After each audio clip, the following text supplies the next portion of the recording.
Buenas tardes, retomamos nuestra programación académica de la 31ª Semana de la Salud Ocupacional, Aprendizaje, Experiencia y Empatía en un Mundo Intergeneracional, dando paso a la última conferencia, Condiciones de Trabajo y Prácticas Asociadas a la Exposición de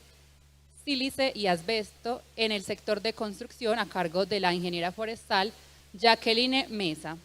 Ella es gerente técnica en el Consejo Colombiano de Seguridad y docente de cátedra en la Universidad Militar Nueva Granada, magíster en Salud y Seguridad en el Trabajo, especialista en gestión medioambiental, ingeniera forestal, líder e investigadora vinculada al Grupo de Investigación Torcasa, Comité Científico de la revista científica Salud, Trabajo y Sostenibilidad y líder del Observatorio de SST. Enfoque en la identificación de peligros, evaluación y valoración de riesgos, elaboración, aplicación, seguimiento y control de planes de emergencia, también investigación de accidentes y auditorías internas y externas, trayectoria internacional en la coordinación de HSE en Perú, Brasil y México, y experiencia en docencia universitaria de más de 8 años en sistemas integrados de manufactura y control de calidad, incursionando en Big Data y toma de decisiones basadas en datos con conocimiento en Google Colab, Python, entre otras. Démosle la bienvenida, por favor. ¿Aló? ¿Me escuchan?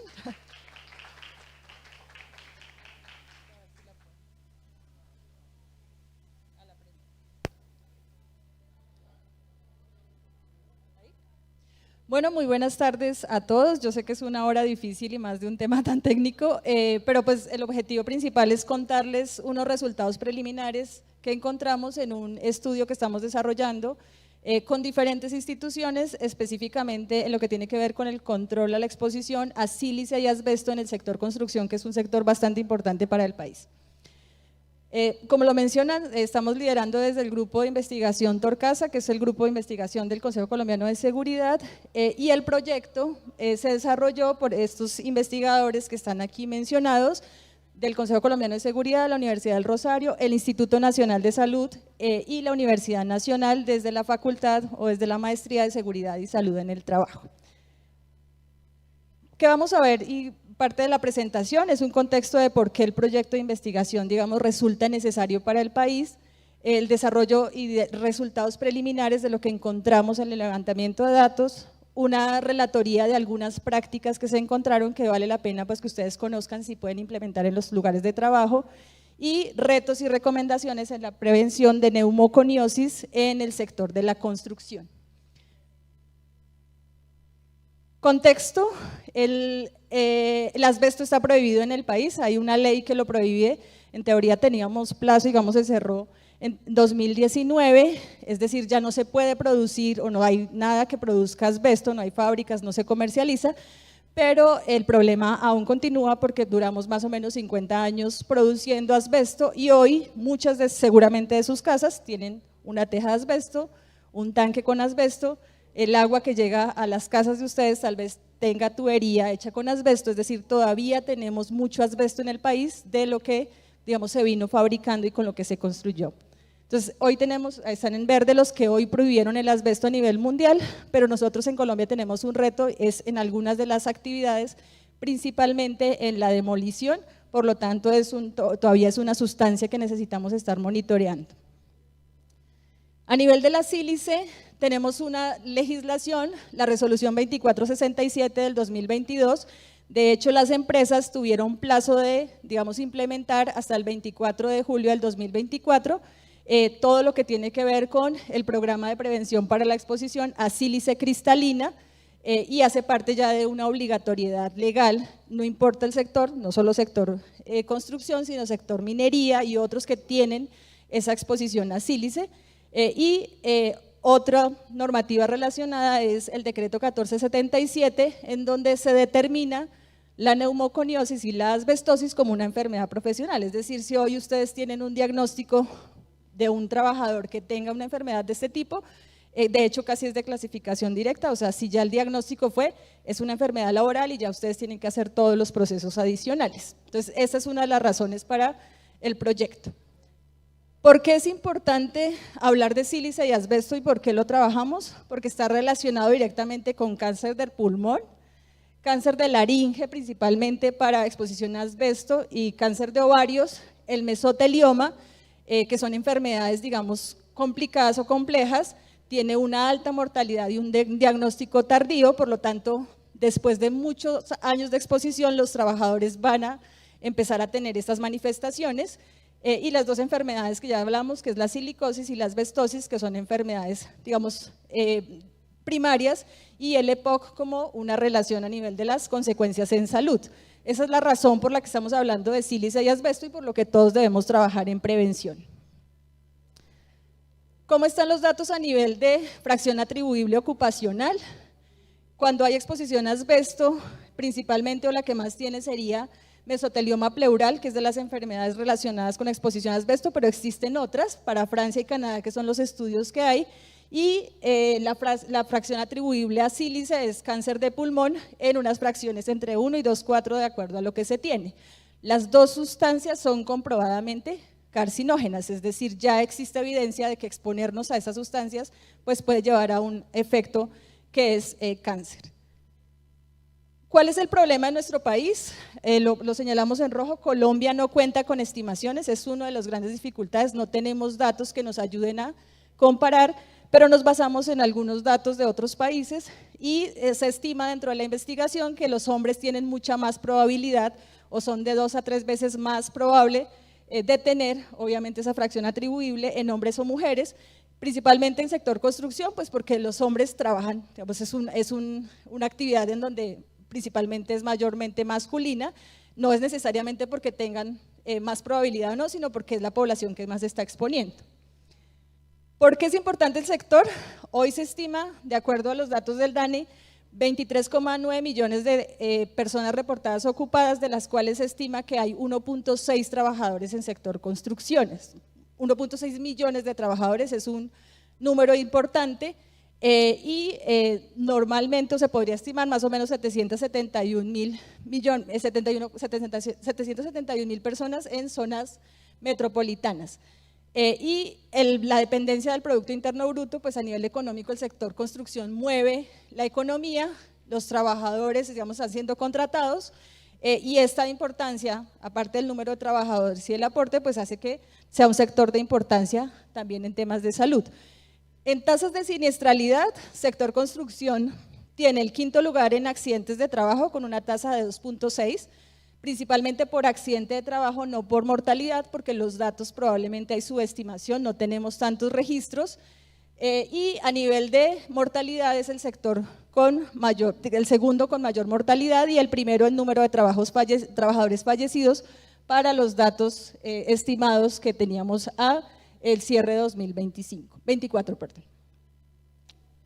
Entonces, eso hace que el sector construcción, y la razón del proyecto, por eso nos dirigimos a este sector, porque tiene, digamos, una importancia y porque hay un número importante de trabajadores a los cuales debemos llegar para poder prevenir estas enfermedades. Cuando hablamos de actividades y sector construcción, tomamos 13 actividades dentro de los SIU, que se manejan a nivel de la clasificación, que van desde la demolición y excavación,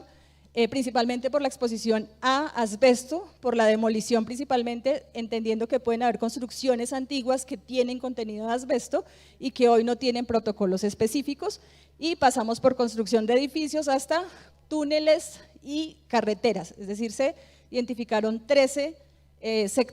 actividades o subactividades dentro del sector construcción. ¿Qué encontramos preliminarmente? Todavía no tenemos todos los resultados, pero les voy a mostrar qué hemos encontrado. El proyecto al final, el objetivo fue caracterizar esas condiciones y lograr identificar qué buenas prácticas existen en el control. Se hicieron unas encuestas a unas empresas que están dentro del registro uniforme de contratistas que gestiona el Consejo Colombiano de Seguridad, y el proyecto se manejó en 2 fases, fase cualitativa y una fase cuantitativa, ya les explico cómo estuvo. El objetivo es generar evidencia científica, artículos, pero también unas guías de prácticas, que el objetivo es pues que todas las empresas puedan tener una guía de lo que identificamos como prácticas, sea en revisión de literatura o las que nos manifestaron algunas empresas. La investigación se clasificó como una investigación sin riesgo, es anonimizada la información, las empresas que participaron y los trabajadores todos los datos son anonimizados, por lo tanto se habla más de hallazgos generales más que específicos o individuales. Dentro de lo que se identificó a nivel de la revisión de literatura, las actividades en construcción donde mayor se podría reportar exposición a sílice o asbesto, dependiendo, trabajo con hormigón y mampostería, el corte, la perforación y el pulido de concreto, la demolición de estructuras, principalmente si hay contenido de asbesto genera una alta probabilidad de tenerla, manejo de materiales de construcción. Nosotros no tenemos acá depósitos ni ferreterías, pero sí se identifica que ellas también pueden ser unos sectores, aunque son de comercio, no son necesariamente construcción, que el solo hecho de manejar material de construcción pues ya los está dejando con algún tipo de exposición. La operación de maquinaria pesada, es decir, todos los que hacen excavaciones o manejo de algún tipo de maquinaria, son personal o trabajadores que también pueden estar expuestos a sílice. Remoción de materiales de construcción es otra de las características, y en construcciones antiguas una alta probabilidad de tener exposición a asbesto, lo que les comentaba al comienzo, techos, tubería, tanques de agua, hoy todavía están con asbesto, y creo que muchos de ustedes, si llegaran a su casa, podrían preguntar qué edad tiene la construcción, y probablemente la cubierta que tienen es asbesto, porque era lo que se producía antes del 91 y lo que se comercializaba. Limpieza de sitios de construcción es una subactividad del sector, a veces se asigna a otro grupo, por ejemplo al personal de aseo, pero ese personal tal vez también se puede ver expuesto por el tipo de manejo. Sistemas de aislamiento térmico, puede ser una actividad, reparación de tubería, calderas. De hecho, en alguna de las identificación, las calderas antiguamente en muchos hospitales se revestía con asbesto, y hoy se está haciendo remoción controlada, que debería ser todas las calderas que tenían aislamiento para que no generara algún tipo de accidente específico. Hoy podrían, si fueron antes del 91, estar revestidas con asbesto y hace parte de los controles. Otro factor de riesgo es no saber que se puede estar expuesto a sílice, o sea, el desconocimiento es clave, y la deficiencia de medidas de control ambiental a nivel de manejo de la ventilación y procedimientos de trabajo, y la falta de equipo de protección personal, porque no se está usando el equipo de protección adecuado. Dentro de lo que hallamos, ahorita les explico más o menos los hallazgos, se asume que es exposición a polvo y se da una máscara sencilla, es decir, subestimando el peligro y el nivel de riesgo que tiene la sílice a nivel de salud. La primera fase, que fue la fase cualitativa, hicimos entrevista a 29 entrevistas realizadas, se hizo un procesamiento porque es cualitativo, es una entrevista abierta, y básicamente se identificaron prácticas sociales con 3 criterios específicos: conocimiento, sentido y materialidad, y se generaron unas subcategorías. Esa es la tabla resumen de las empresas que se participaron en esta primera fase para poder desarrollar el cuestionario, y pues se intentó que fuera de diferentes regiones del país y de diferentes tipos de obra que podrían tener. ¿Qué encontramos a nivel de líderes de SST? Personal o profesional, en esta primera fase más mujeres, a nivel de los trabajadores fueron más hombres los que respondieron, y el nivel educativo también cambió. Aquí les dejo un QR, que es donde está el artículo completo de esta primera fase, ya fue publicado en la revista de Salud Pública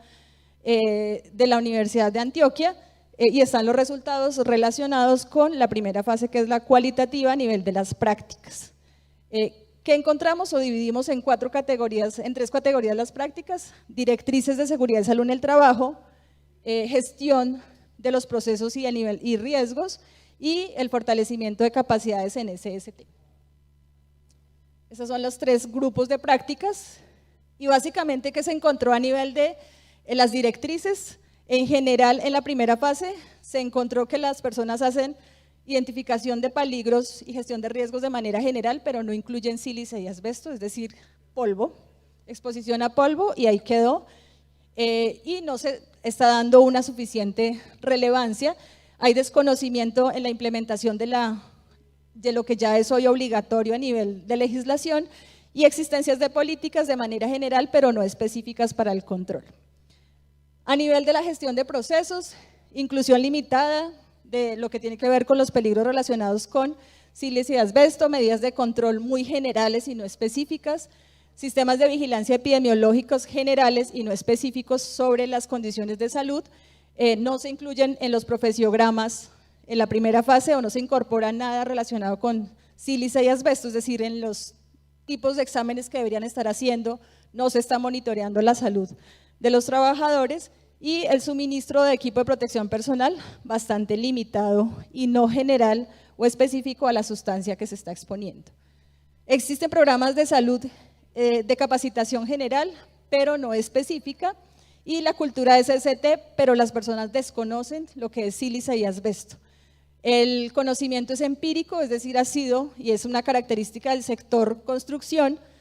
pasado de una generación a otra. Mi abuelo era albañil, el hijo fue albañil y el nieto puede ser albañil, y es más de lo que se transfirió que de lo que debería conocer a nivel de esos peligros que su propia actividad puede tener para que ese trabajador también pueda, digamos, tomar acción.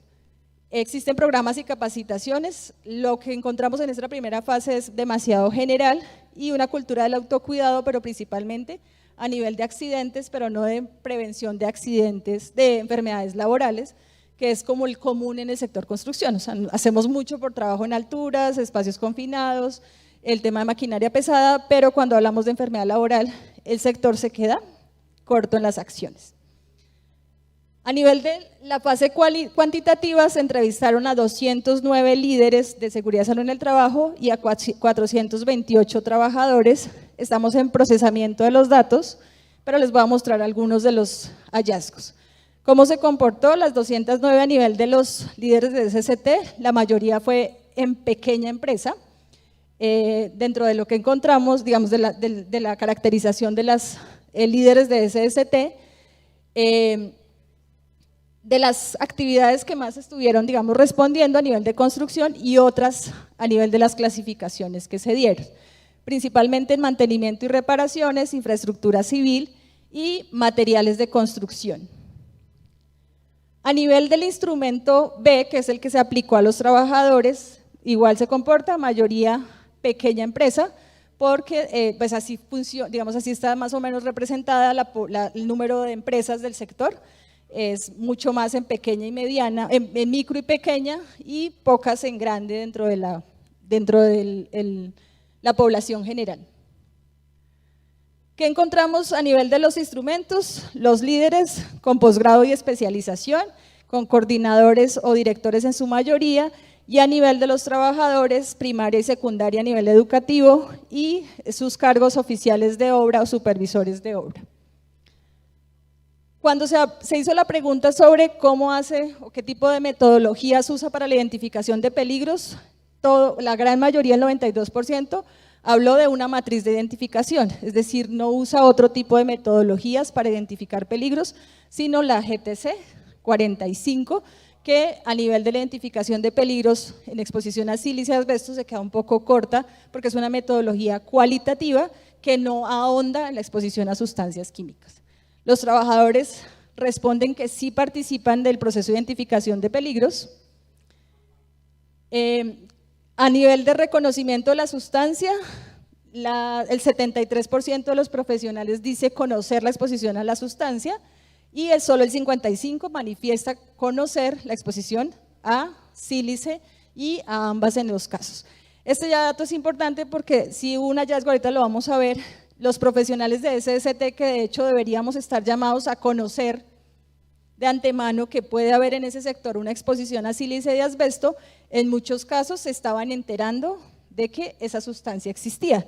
Eso ya es un problema a nivel de conocimiento porque si el líder no lo sabe, pues no puede llevar a la empresa y a los trabajadores a hacer prevención. Entonces ya desde la identificación hay un problema en el conocimiento de lo que puede estar ocurriendo. Cuando se preguntó qué efectos en salud conoce o cuáles están identificados en la matriz de peligros, es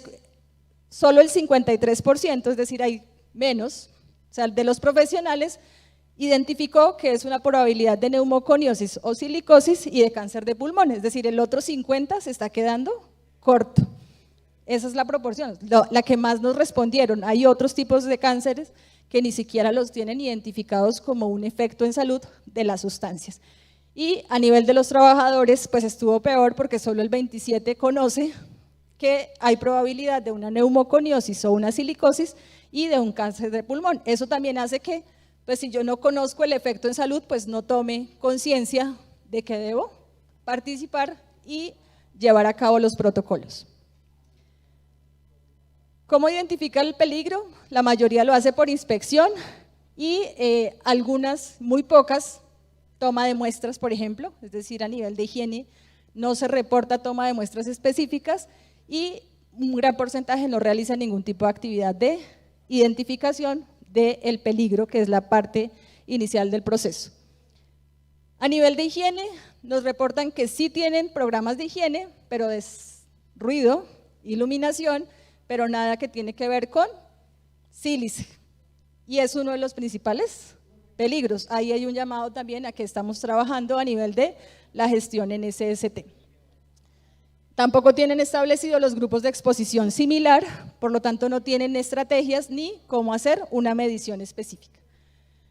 Esta es otra, esa es quienes respondieron que no lo hacen, y es si antes de hacer mediciones hacen algún proceso de revisión o evaluación cualitativa con algunos métodos que se preguntaron, y sorprende que casi nadie use métodos cualitativos para empezar a ahondar en dónde debería empezar a trabajar mediciones cuantitativas.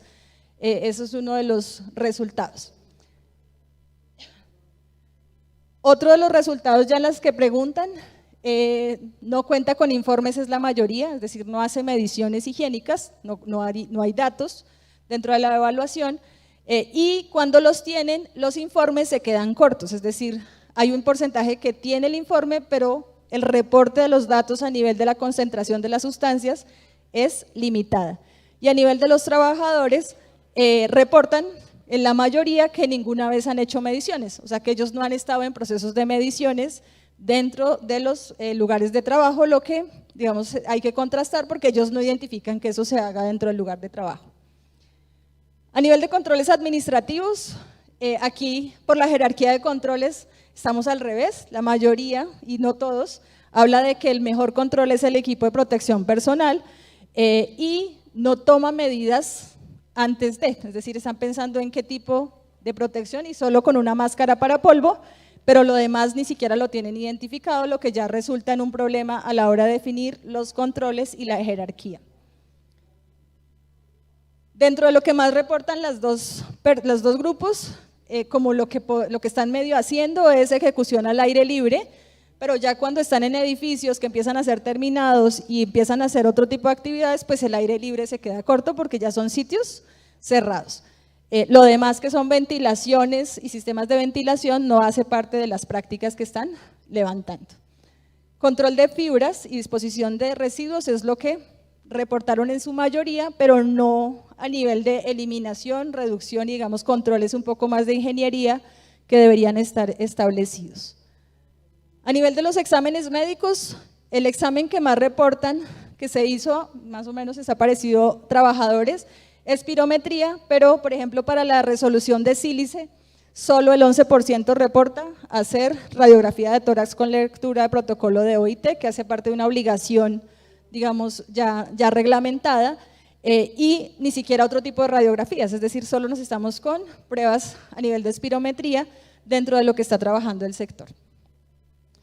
A nivel de equipo de protección personal, reportan que entregan equipo de protección personal, disminuye dependiendo del tamaño de la empresa, pero cuando se pregunta si tienen un programa establecido con indicadores, medición, ya se queda corta la respuesta, no están teniendo un programa y en unos casos reportan que no se entrega equipo de protección personal. A nivel del equipo de protección personal, este es para los líderes, la mayoría dice que da roles y responsabilidades en la obligatoriedad del uso del equipo de protección personal y en el manejo y mantenimiento del equipo, pero todas las demás, que son evaluación de condición del trabajador de salud antes de asignar el equipo de protección personal y las pruebas de ajuste, que son obligatorias cuando asignamos equipo de protección personal, no se están haciendo para poder asignar un equipo de protección personal en el trabajo. Es decir, solo nos quedamos con entregar una mascarilla, pero de ahí no pasa a nivel de lo que se está encontrando. Capacitación, roles y responsabilidades y mantenimiento, pero digamos que no llegamos dentro de lo que nos dicen los trabajadores, solamente son como los dos elementos en los que han participado, no reportan que se les hagan pruebas de ajuste ni que se les hagan exámenes de salud antes de asignar el equipo de protección personal para poder hacer, digamos, una revisión previa. Digamos, estos son los resultados iniciales de lo que encontramos. Conclusión de lo que nos, digamos, parte de lo que nos preocupa, principalmente que los líderes de SST desconozcan en este sector que hay exposición a sílice. Es una gran falla, porque si el líder de SST desconoce esta primera parte, pues todo lo que trabaje a nivel de gestión se queda corto, porque no lo está incluyendo en la matriz, no está asignando recursos y no está ejecutando acciones para prevenir enfermedades de este tipo. A nivel de la revisión de literatura y confirmando con solo algunas empresas que nos indicaron, se encontraron algunas prácticas que quisiera compartir para que ustedes también las puedan llevar a los lugares. Uso para identificación de peligros, principalmente con asbesto, el uso de drones y algoritmos de IA antes de hacer cualquier intervención. Entonces, ya existen y algunas empresas lo están trabajando y lo reporta la literatura. Con algunos algoritmos pueden identificar si existe probabilidad alta o baja de tener asbesto y no enviar a un trabajador a que revise la cubierta porque ya puede estar exponiéndose y no necesita. Creación de mapas y planos de cubiertas. Un dato que hoy tiene ingeniería pero que tal vez no se lo comparte a seguridad en el trabajo es los análisis de suelos que hacen. En los análisis de suelo en excavación ustedes tienen los datos de qué tipo de suelo, si es arcilloso, si es arenas, digamos, si son limo arenosos, demás que nos pueden dar información de qué tan probable es que haya más emisión o menos emisión de polvo, principalmente de sílice. Historia del edificio, si es para modificaciones, para reparaciones, para demolición, conocer la historia del edificio me puede ayudar a identificar si hay probabilidad o no de asbesto y antes de que un trabajador vaya a hacer la verificación. Identificación de materiales con contenido de asbesto, fue común en las encuestas o en las respuestas de las empresas y es que no piden fichas de datos de seguridad de los materiales, no conocen las características de los materiales. Por ejemplo, la pintura, aquí la mayoría de pinturas tiene más o menos el 60% de asbesto, pero nadie lee la ficha de datos de seguridad, en qué porcentaje tiene de asbesto esa pintura que yo estoy usando para hacer acabados, por ejemplo. Y no existen, y es parte de las prácticas, hacer un listado de inventario de materiales con análisis de la peligrosidad. Y un gran llamado es, hay que incluir, porque colocamos el diésel, la gasolina, hasta el clorox que usa la persona de aseo, pero en construcción no ponemos sílice. Y ahí uno dice la gran cantidad de trabajadores que se están exponiendo y no ni siquiera lo tenemos identificado. Entonces es una práctica mapeada. A nivel de las muestras, no voy a hablar aquí, creo que hubo varias charlas sobre higiene dentro del escenario, pero básicamente también las personas que hacen monitoreo, parte de la identificación es sacar muestras,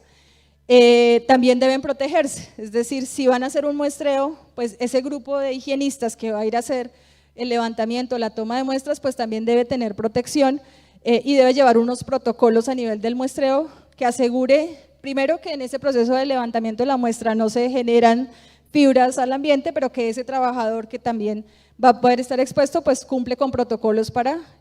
cuidar su salud. Y en esa se incluye la descontaminación del personal que hace el muestreo, principalmente con asbesto es necesario que haya protocolos mucho más estrictos para que ese personal no lleve ese material o esas sustancias. Eso es básicamente lo que se tiene a nivel de protocolos, la evaluación. Aquí la recomendación, porque se preguntó dentro de las encuestas, es las empresas, las personas líderes no conocen el método analítico sobre el que se está haciendo el muestreo y es importante que se haga o que se tenga conocimiento. Esos son algunos de los métodos analíticos que se usan de acuerdo al tipo de sustancia que se quiere medir y conocer qué tipo de medición o los límites de exposición que tienen de acuerdo pues al tamaño de la partícula o al tamaño de la fibra. Recordar las dos sustancias, lo decíamos al comienzo, para sustancias carcinógenas no hay umbrales seguros de exposición, hay que hacer lo que más se pueda para evitar que haya esa exposición y tomar la mayoría de los controles que se puedan tener. Y un llamado también, dependiendo del nivel de riesgo y de evaluación que ustedes haya, o que se defina, pues también las empresas tienen que verificar si es necesario que hagan una cotización especial de pensión por exposición o por estar en trabajos de alto riesgo, que es una de las inquietudes que surgen en el proyecto de investigación. A nivel de control de polvo y fibras, ¿qué se encontró y qué manifestaron en algunos casos? El humedecimiento no es costoso, pero hace parte de una práctica que de hecho reduce en gran cantidad de material, digamos, particulado que pueda estar, y obviamente hace parte de que lo que puede ayudar a reducir un poco esa emisión de fibras o de asbesto o de partículas de asbesto. Sistemas de aspiración, si tienen en las obras, y parte de lo que nos dice la literatura, y omitir procesos manuales. En las obras es muy común lo que decía la persona que hace aseo barre en seco, entonces ni siquiera es solo ella, sino todos los administrativos más el señor que está en la obra empiezan a recibir todas las partículas por un procedimiento que debería ser primero con humectación, y si yo puedo invertir en sistemas de aspiración, pues dejo de hacerlo con una persona y tal vez un sistema de aspiración me automatiza o me reduce un poco más esa exposición. Encapsulación es un reporte que se hace a nivel de aplicación de selladores antes de hacer movimiento de alguna sustancia, o principalmente para lo que tiene que ver con asbesto, pues para evitar que haya un quiebre del material y pues se haya liberado o se pueda liberar algún tipo de fibra de asbesto. Aislamiento de las áreas. Si sé que voy a hacer procedimientos, por ejemplo, de corte de concreto, de algún tipo de demolición y voy a usar una maquinaria, pues intentar hacer algún tipo de aislamiento con plásticos o con barreras de plástico que ayuda a que pues deje de generar gran material particulado.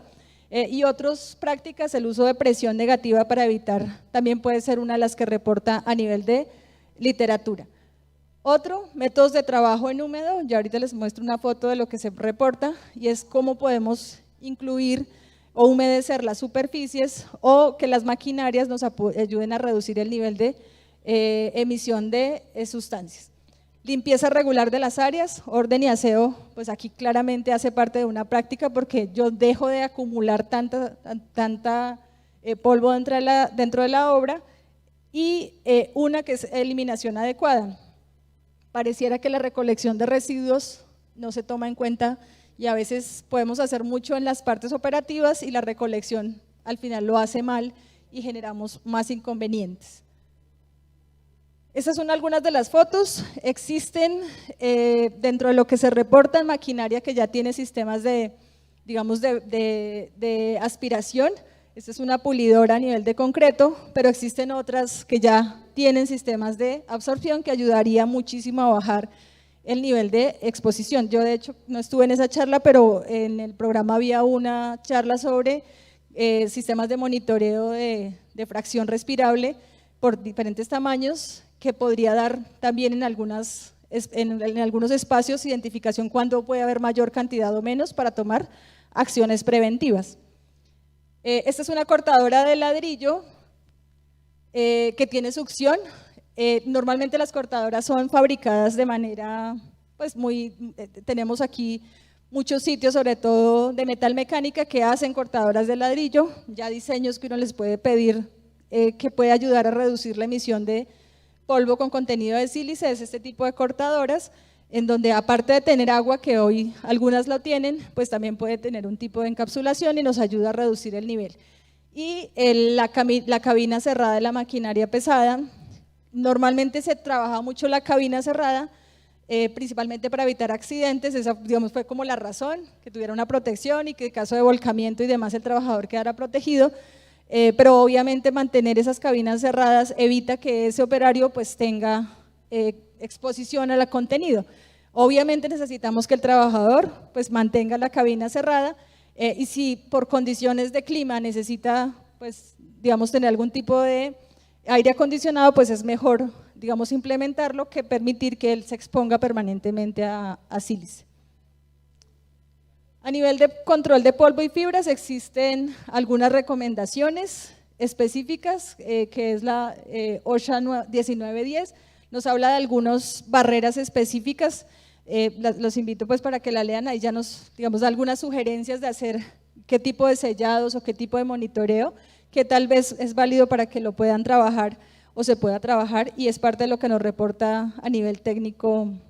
OSHA como una fuente para control de exposición o a fibras de asbesto o a sílice. Este es un ejemplo de un sistema que también nos habla en OSHA de descontaminación de los trabajadores, y aquí quiero hacer un llamado. Es necesario que las empresas identifiquen, por ejemplo para sílice, la mejor forma de que los trabajadores no se lleven su equipo de protección para su casa, porque estamos teniendo, y parte de lo que nos reportaban en las encuestas es que existe exposición paraocupacional, es decir, sale el señor de la construcción, se va con su overol, la señora lava la ropa con la que lava la del niño, que puede ser menor, y él se está trasteando o se está llevando la gran cantidad de polvo con contenido de sílice para su casa y está exponiendo a su familia. Esta es una práctica que no solo aplica para sílice, sino para exposición por plaguicidas, por ejemplo. Pues si el señor acaba de fumigar, no debería llevarse la ropa para su casa porque está exponiendo a su familia. Y hace parte de una práctica, entonces todo lo que las empresas puedan hacer, una de las prácticas que también se plantea es instalación de lavadoras o sistemas de recambio de los overoles o de la ropa de trabajo, porque ya se está reportando y hace parte de las condiciones de trabajo, y es que la mayoría de los trabajadores reportó que se lleva toda su ropa de trabajo para su casa, o sea, aparte del trabajador, ahí tenemos unas exposiciones que pueden ser evitables con procesos específicos. Otra práctica, el control del estado de salud de los trabajadores, y es la vigilancia. Entonces yo puedo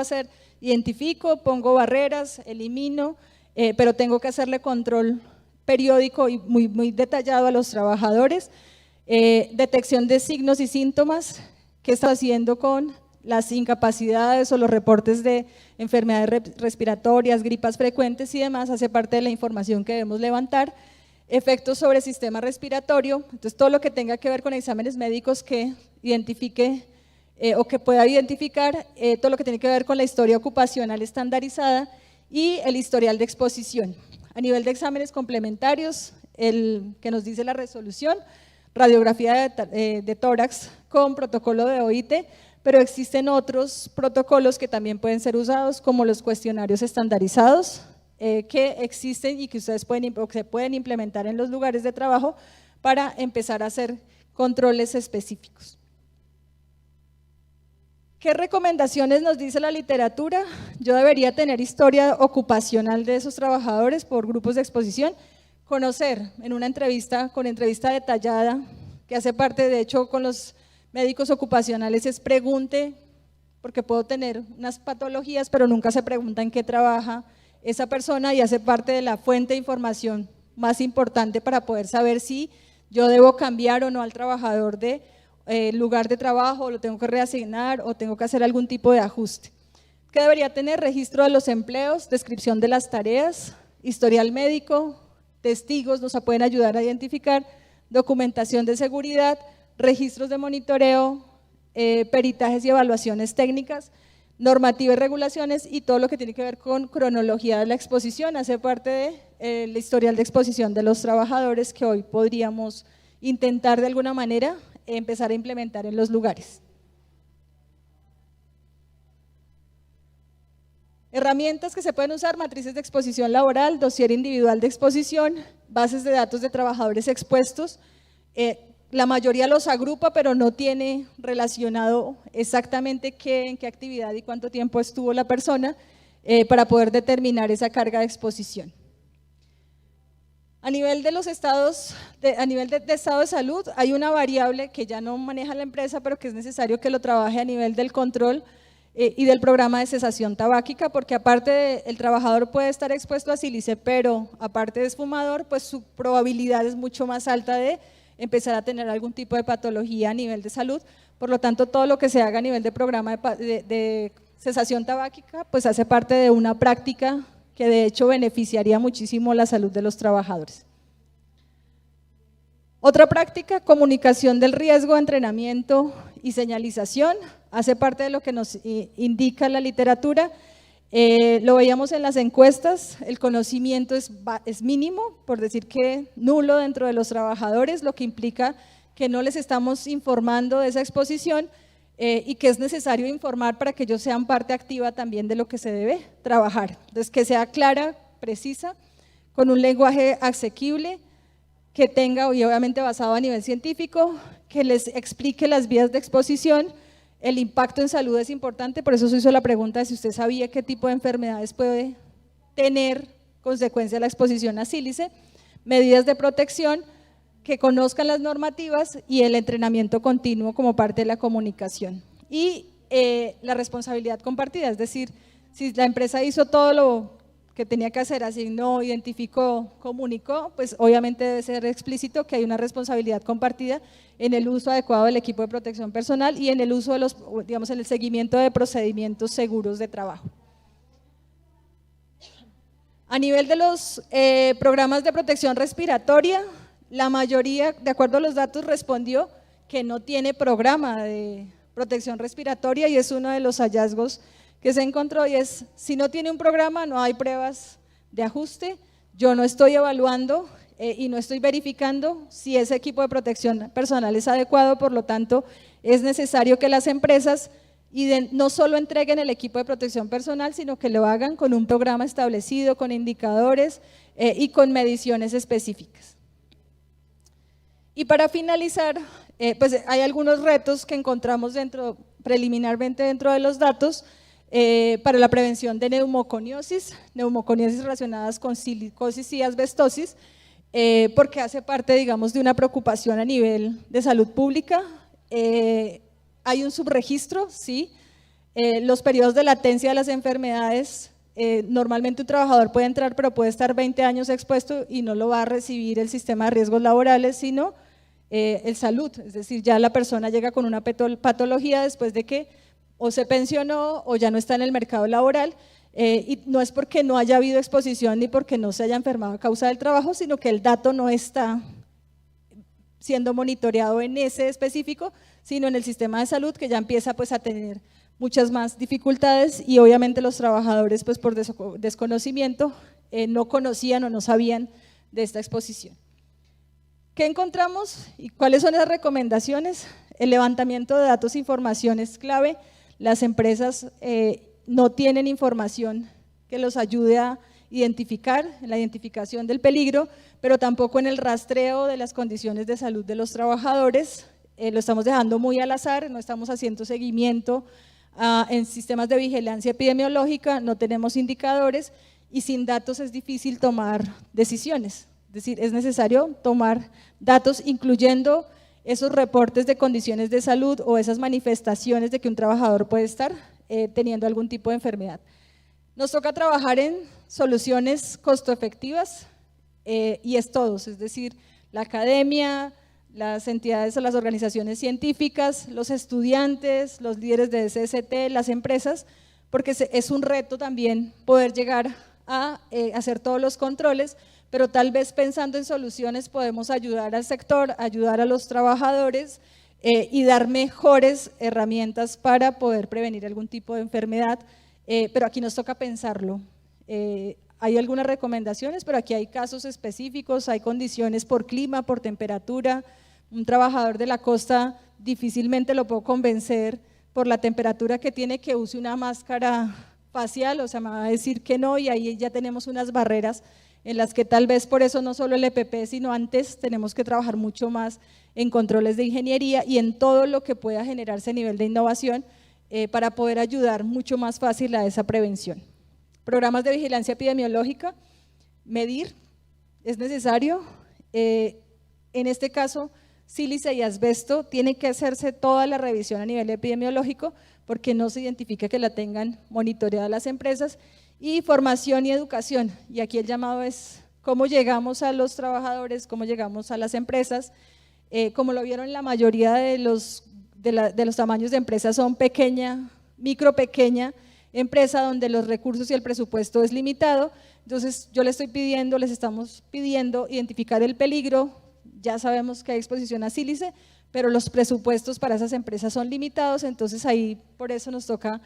pensar cómo damos también y cómo apoyamos desde la generación de conocimiento y damos mucha más formación específica para que esos recursos pues sean invertidos de manera adecuada y logremos esos avances en prevención de enfermedades como la silicosis y la asbestosis. Y obviamente el objetivo al final es reducir indicadores de enfermedad y mortalidad laboral. ¿Hay subregistros? Sí, nosotros no tenemos datos a nivel de Colombia, pero la evidencia científica dice que sí hay exposición y hay una alta probabilidad de cáncer, por lo tanto lo estamos viendo en el sistema de salud, pero no lo correlacionamos con lo que hizo el trabajador durante su vida laboral. Al final, unificación de fuentes de datos. Existe el observatorio de neumoconiosis, pero no tenemos data para poder empezar a monitorear. Por eso las empresas y todas las organizaciones que logren recoger datos o que tengan sistemas de vigilancia, pues esa información es clave para tomar decisiones. Necesitamos mayor investigación y mayor alcance. Se hicieron unos muestreos, 209 empresas, pues es una muestra reducida de todo lo que ocurre, no logramos a todas las regiones del país.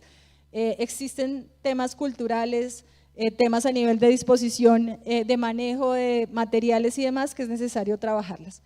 Diálogo profesional interdisciplinario entre médicos, ingenieros, higienistas, gestores de SST, es necesario que empecemos a dialogar sobre qué tipo de acciones vamos a desarrollar y trabajar en alianzas estratégicas. Unas empresas con academia, con instituciones, creo que podemos llegar a dar soluciones mucho más efectivas, pero necesitamos dialogar y unirnos para poder optimizar esos recursos que se pueden estar teniendo. Pues algunas de las referencias, y esta fue pues básicamente como el preliminar. El entregable es una guía de prácticas, estamos desarrollándola y pues los resultados ya en los artículos de investigación para que ustedes también puedan tener acceso. Bueno, muchísimas gracias. Muchas gracias, ingeniera. Así finaliza entonces el segundo día académico. Nos vemos nuevamente el día de mañana y pueden consultar la programación en www.corporacionsoa.com. Una feliz noche. Muchas gracias.